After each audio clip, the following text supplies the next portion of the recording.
아줌마, 그 큰 가슴으로 뭘 할 수 있다고? 이 말을 듣는 순간 김정숙 씨의 눈빛이 차갑게 변했습니다. 40년 동안 숨겨온 그 정체가 드러나는 순간이었거든요. 너희들 아직 707 특임대가 뭔지 모르는구나. 오늘 여러분께 들려드릴 이야기는 정말 통쾌한 참교육 현장입니다. 구독과 좋아요 버튼을 미리 눌러주시고 끝까지 함께 해주세요. 여러분과 함께 이 짜릿한 순간을 나누고 싶거든요. 이 이야기의 주인공은 올해 47세인 김정숙 씨입니다. 부산 감천문화마을에서 작은 구멍가게를 운영하고 계시죠. 언뜻 보면 평범한 동네 아주머니 같아 보이지만 사실 정숙 씨에게는 아무도 모르는 비밀이 하나 있었습니다. 바로 젊은 시절 대한민국 최정예 특수부대인 707 특임대에서 복무했다는 것이었어요. 20대 초반부터 30대 초반까지 무려 10년간 복무했던 전설적인 인물이었거든요. 당시에는 여성 특수요원이 극히 드물었지만 정숙 씨는 남성들도 따라오기 힘든 실력으로 최고의 평가를 받았었어요. 하지만 전역 후 17년 동안 그 누구에게도 자신의 과거를 말하지 않았습니다. 평범한 아내이자 어머니로만 살아왔죠. 문제는 한 달 전부터 시작되었습니다. 동네에 새로 들어온 젊은 조폭들이 정숙 씨의 가게 앞에서 장사를 방해하기 시작한 거예요. 아줌마, 여기 우리 구역이니까 보호비 내셔야죠. 리더격인 최진호라는 30대 남자가 건방지게 말했습니다. 키 180의 문신투성이 정말 무서워 보이는 외모였어요. 젊은 양반, 여기는 제가 20년 넘게 장사하던 곳인데요. 정숙 씨가 조용히 대답했지만 최진호는 코웃음을 쳤습니다. 아줌마, 세상이 바뀐 걸 몰라요? 이제는 우리가 이 동네 주인이에요. 매주 50만 원씩 내시든지 아니면 가게 접으시든지. 정숙 씨는 마음속으로 한숨을 쉬었습니다. 이런 일들이 요즘 왜 이렇게 많아졌을까요? 하지만 아직은 참았습니다. 굳이 과거를 드러낼 필요는 없다고 생각했거든요. 하지만 조폭들의 행동은 갈수록 심해졌습니다. 보호비를 내지 않자 가게 앞에 쓰레기를 버리고 손님들을 위협하기 시작했어요. 할머니들, 여기서 물건 사지 마세요. 이 아줌마 정신이 이상해요. 동네 할머니들이 무서워하며 발걸음을 돌리는 모습을 보니 정숙 씨의 마음이 아팠습니다. 더 심각한 건 일주일 전에 일어난 일이었어요. 정숙 씨의 단골 손님인 80세 박할머니가 가게에 오시다가 조폭들한테 밀려서 넘어지신 거예요. 할머니, 괜찮으세요? 정숙 씨가 급히 달려가 부축했지만 박할머니는 무릎이 까져서 피가 나고 있었습니다. 정숙아, 이제 이 가게 오기가 무서워. 그 말을 듣는 순간 정숙 씨의 가슴 깊은 곳에서 뭔가가 꿈틀거리기 시작했어요. 40년 동안 잠들어 있던 전사의 본능 말이에요. 잠깐, 이 부분이 정말 중요한데요. 정숙 씨가 왜 이렇게 오래 참았는지 아시겠어요? 그리고 오늘 운명의 그 순간이 찾아왔습니다. 오후 3시쯤 조폭 무리가 다시 가게로 들이닥쳤어요. 이번에는 최진호와 함께 5명이나 왔습니다. 아줌마, 생각해 볼 시간 충분히 줬죠? 오늘까지 답 안 주면 가게 박살낼 거예요. 정숙 씨는 조용히 계산대 뒤에 서 있었습니다. 하지만 최진호의 시선이 정숙 씨를 훑어보더니 입가에 비열한 웃음을 띄었어요. 아줌마, 47살이면 아직 여자로서 팔만하겠네요? 키키 그 가슴 말이에요. 정숙 씨의 얼굴이 일순간 굳어졌습니다. 하지만 최진호는 계속했어요. 형들, 봐요. 아줌마 가슴이 진짜 크지 않아요? 나이 먹어도 저 정도면 쓸만하겠어요. 다른 조폭들도 낄낄거리며 추임새를 넣기 시작했습니다. 형님 말이 맞아요. 47살 치고는 몸매가 끝내주네요. 아줌마, 우리랑 좋게 지내면 보호비도 깎아주고 다른 혜택도 줄 수 있는데. 최진호가 한 걸음 더 다가오며 음흉한 웃음을 지었어요. 아줌마, 그 큰 가슴으로 뭘 할 수 있다고 생각해요? 우리한테 잘해주면 진짜 좋을 텐데. 그러면서 손을 뻗어 정숙 씨의 어깨에 손을 올리려고 했습니다. 바로 그 순간, 손 치워. 정숙 씨의 목소리가 180도 달라졌습니다. 마치 북극의 얼음처럼 차가운 목소리였어요. 뭐라고요? 아줌마가 지금 누구한테? 최진호가 말을 끝내기도 전에 정숙 씨의 손이 번개처럼 움직였습니다. 찰칵, 최진호의 손목이 순식간에 뒤로 꺾이면서 그는 그대로 바닥에 무릎을 꿇었어요. 뭐야 이거. 손목이. 여기서 반전이 시작됩니다. 정숙 씨가 차분하지만 위협적인 목소리로 말했습니다. 너희들, 아직 707 특임대가 뭔지 모르는구나. 조폭들의 얼굴이 일순간 파랗게 변했어요. 707 특임대라는 말을 들어본 사람이라면 누구나 알거든요. 대한민국 최고의 대테러 특수부대라는 걸 말이에요. 거짓말이겠지. 아줌마가 707 특임대라고? 다른 조폭이 떨리는 목소리로 물었지만 정숙 씨는 최진호의 손목을 더 세게 비틀었습니다. 1995년부터 2005년까지 10년간 복무했다. 계급은 중사였고 사격 실력은 부대 내 1등이었어. 그 말과 함께 정숙 씨는 최진호를 가볍게 밀어냈는데 180cm의 건장한 남자가 그대로 벽에 부딪혔어요. 조폭들은 당황해서 어쩔 줄 몰랐습니다. 하지만 최진호는 아직 포기하지 않았어요. 설마 그게 사실이라고 해도 아줌마 나이가 몇인데. 우리가 5명이고 아줌마는 혼자잖아. 그러자 정숙 씨가 씩 웃었습니다. 17년 만에 보이는 전사의 미소였어요. 5명? 그럼 재미있겠네. 조폭 중 하나가 이 나이 먹은 여자가 뭘 할 수 있다고 라며 주먹을 휘둘렀지만 정숙 씨는 마치 바람처럼 피했습니다. 그리고 그의 팔을 잡아 한 바퀴 돌리더니 완벽한 어깨 던지기로 바닥에 내동댕이 쳤어요. 으악, 어깨가. 두 번째 조폭이 이런 설마 하며 달려들었지만 정숙 씨의 정확한 발차기 한 번에 명치를 맞고 그대로 주저앉았습니다. 47세의 나이가 믿어지지 않는 순발력과 정확성이었어요. 헉, 숨이 안 쉬어져. 세 번째와 네 번째 조폭이 동시에 달려들었습니다. 하지만 정숙 씨는 침착하게 한 명의 주먹을 막아내며 동시에 다른 한 명의 다리를 걸어 넘어뜨렸어요. 그리고 일어서려는 놈의 손목을 잡아 비틀며 말했습니다. 특수부대에서 배운 건 힘으로 이기는 게 아니야. 기술로 이기는 거지. 아, 손목이 부러질 것 같아요.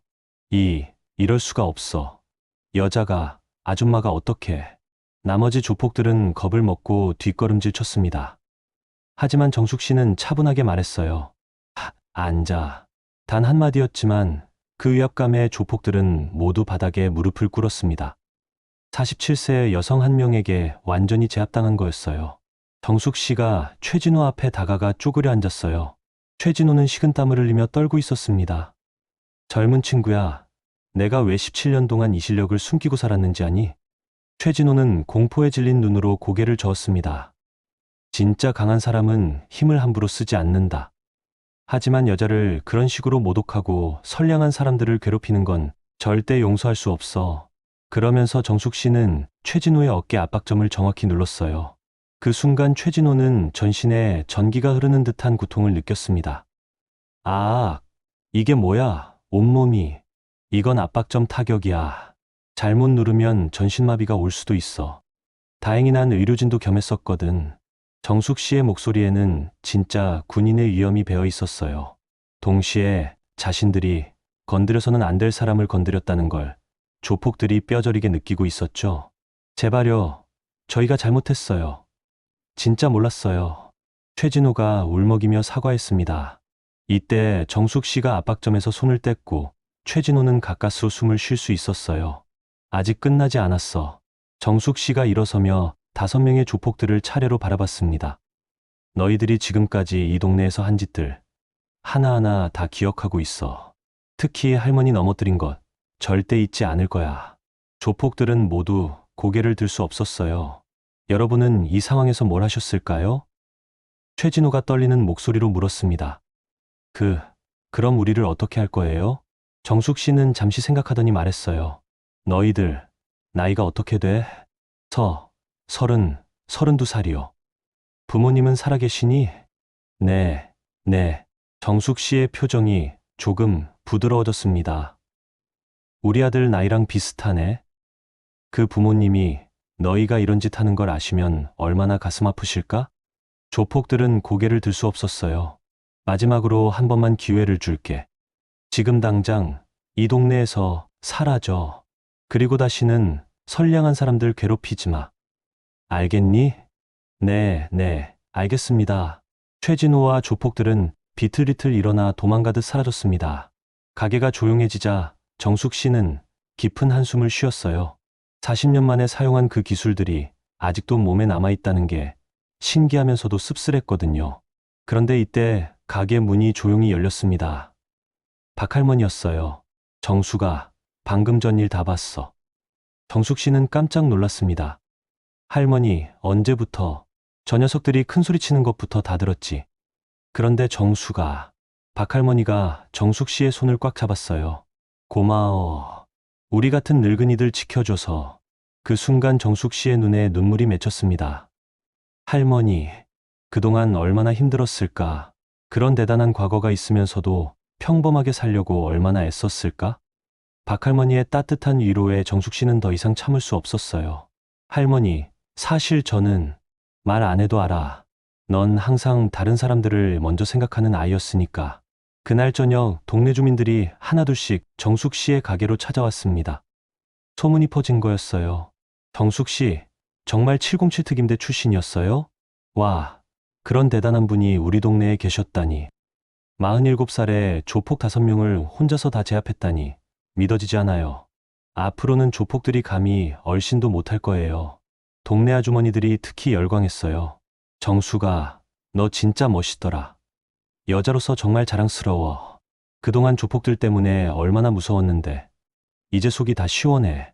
주민들의 따뜻한 관심과 존경의 시선을 받으며 정숙 씨는 비로소 깨달았습니다. 자신의 과거를 숨길 필요가 없다는 것을. 그리고 진짜 강함이란 약한 사람들을 지키는 데 쓰여야 한다는 것을 말이에요. 일주일 후 최진호가 혼자 가게를 찾아왔습니다. 하지만 이번에는 완전히 달랐어요. 누나, 죄송합니다. 그의 목소리는 진심이 담겨 있었어요. 그리고 아줌마가 아닌 누나라고 불렀죠. 저희 어머니한테 모든 걸 말씀드렸어요. 누나 나이가 저희 어머니랑 비슷하시다고 하시면서 정말 많이 혼났어요. 정숙 씨는 최진호를 물끄러미 바라보다가 말했습니다. 그래? 그럼 이것부터 시작해보자. 정숙 씨가 빗자루를 내밀었어요. 매일 아침 7시에 와서 이 골목길 청소부터 해 한 달 동안. 네, 알겠습니다. 그리고 다시는 여자를 그런 식으로 대하지 마. 나이가 몇 살이든 어떤 외모든 상관없이. 최진호가 깊이 고개를 숙였습니다. 정말 죄송했습니다. 누나한테 그런 말을 한 제가 정말 부끄러워요. 그 후로 최진호는 정말로 매일 아침 와서 골목길을 청소했어요. 그리고 한 달 후에는 정식으로 취업도 했다고 하더라고요. 동네 사람들은 이제 정숙 씨를 우리 동네의 수호천사라고 부릅니다. 47세의 나이에도 여전히 늠름한 모습으로 동네를 지키고 계시거든요. 정숙 씨는 이렇게 말씀하셨어요. 아직 나이가 어려서 할 수 있는 일이 많다는 걸 깨달았어요. 젊은 시절 배운 게 헛되지 않았구나 싶어서 뿌듯해요. 47살이면 아직 한참 젊은 거죠. 여러분, 이 이야기에서 가장 감동적인 부분이 뭐라고 생각하세요? 바로 정숙 씨가 자신의 힘을 약한 사람들을 지키는 데 사용했다는 거예요. 진짜 강한 사람은 자신의 힘을 자랑하지 않습니다. 정말 필요한 순간에만 그 힘을 발휘하죠. 정숙 씨처럼 말이에요. 우리나라를 지켰던 분들이 이렇게 평범한 일상 속에서도 여전히 우리를 지켜주고 계신다는 사실. 정말 감사하지 않으세요? 47세라는 나이, 어떻게 생각하세요? 정숙 씨를 보니 정말 젊다는 생각이 들어요. 아직도 누군가를 지킬 수 있는 힘과 용기가 있으시니까요. 그리고 무엇보다 여성을 함부로 대하는 것에 대해서는 절대 용납하지 않는다는 메시지가 정말 통쾌했어요. 성별이나 나이에 상관없이 모든 사람을 존중해야 한다는 교훈을 주는 이야기였죠. 여러분도 살아가시면서 어려운 일이 생기면 정숙 씨의 이야기를 떠올려 보세요. 우리 모두에게는 생각보다 큰 힘이 숨어 있을지도 모르거든요. 그런데 여기서 한 가지 더 놀라운 반전이 있었어요. 며칠 후 정숙 씨의 남편이 출장해서 돌아왔는데요. 여보, 내가 없는 사이에 무슨 일이 있었다던데? 정숙 씨가 그동안 있었던 일을 설명하자 남편이 놀라며 말했어요. 여보, 나도 사실 말 못한 게 있어. 나도 예전에 경찰 특공대 출신이야. 부부가 서로를 바라보며 웃었습니다. 20년 넘게 결혼 생활을 했지만 서로의 과거를 완전히 알지 못했던 거예요. 그럼 우리 동네는 이제 정말 안전하겠네. 정숙 씨가 웃으며 말했어요. 맞아. 조폭들이 감히 얼씬도 못할 거야. 이 이야기를 들은 동네 주민들은 더욱 안심하게 되었답니다. 우리 동네에 이런 멋진 부부가 살고 있다니 정말 든든하지 않으세요? 그리고 한 달 후 최진호는 정말로 새 사람이 되어 있었어요. 매일 골목길을 청소하면서 동네 어르신들과도 인사하고 나중에는 봉사활동에도 참여하게 되었거든요. 누나, 정말 감사해요. 누나 덕분에 제 인생이 바뀌었어요. 최진호가 진심으로 감사 인사를 전했을 때 정숙 씨는 이렇게 답했어요. 나한테 고마워할 게 아니라 내 어머니한테 고마워해. 그분이 널 그렇게 키우셨으니까 지금이라도 변할 수 있는 거야. 이 말을 듣고 최진호는 눈물을 흘렸다고 해요. 그리고 그날 바로 집에 가서 어머니께 진심으로 사과드렸다고 하더라고요. 6개월이 지난 지금 감천문화마을은 전국에서 가장 안전한 동네 중 하나가 되었어요. 정숙 씨 부부의 소문이 퍼지면서 다른 불량배들도 감히 얼씬하지 못하게 된 거죠. 정숙 씨는 지금도 가게를 운영하시면서 가끔 동네 젊은이들에게 호신술을 가르쳐 주기도 하세요. 특히 여성들을 위한 자기방어 클래스를 무료로 열어주시거든요. 여자라고 해서 무력하지 않아요. 위급한 상황에서는 누구나 자신을 지킬 수 있어야 해요. 정숙 씨의 이런 말씀이 많은 여성들에게 용기를 주고 있어요. 최근에는 정숙 씨의 이야기가 지역 신문에도 실렸고 심지어 TV 프로그램에서 인터뷰 요청도 들어왔다고 해요. 하지만 정숙 씨는 여전히 겸손하세요. 저는 그냥 평범한 동네 아줌마예요. 다만 필요할 때 누군가를 도울 수 있는 능력이 있을 뿐이죠. 이런 겸손한 모습이 더욱 멋있지 않나요? 그리고 요즘 정숙 씨 가게에는 전국 각지에서 사람들이 찾아와요. 정숙 씨를 보고 싶어 하는 분들이 많아진 거예요. 특히 40대, 50대 여성분들이 많이 오신다고 해요. 저도 정숙 씨처럼 당당하게 살고 싶어요. 나이 들어도 이렇게 멋있게 살 수 있다는 걸 보여주셔서 감사해요. 이런 말씀들을 들을 때마다 정숙 씨는 뿌듯하다고 하세요. 마지막으로 정숙 씨가 여러분께 전하고 싶다고 하신 말씀이 있어요. 나이는 정말 숫자일 뿐이에요. 중요한 건 마음가짐이죠. 언제든 새로운 시작을 할 수 있고 언제든 누군가를 도울 수 있어요. 포기하지 마세요. 정말 감동적인 메시지죠? 오늘 이야기가 마음에 드셨다면 구독과 좋아요 버튼 꼭 눌러주시고 댓글로 여러분의 생각도 들려주세요. 여러분도 정숙 씨처럼 멋진 이야기가 있으시다면 언제든 공유해 주세요. 다음 영상에서도 더 감동적이고 통쾌한 이야기로 찾아뵙겠습니다. 여러분 모두 정숙 씨처럼 당당하고 멋진 하루하루 보내세요.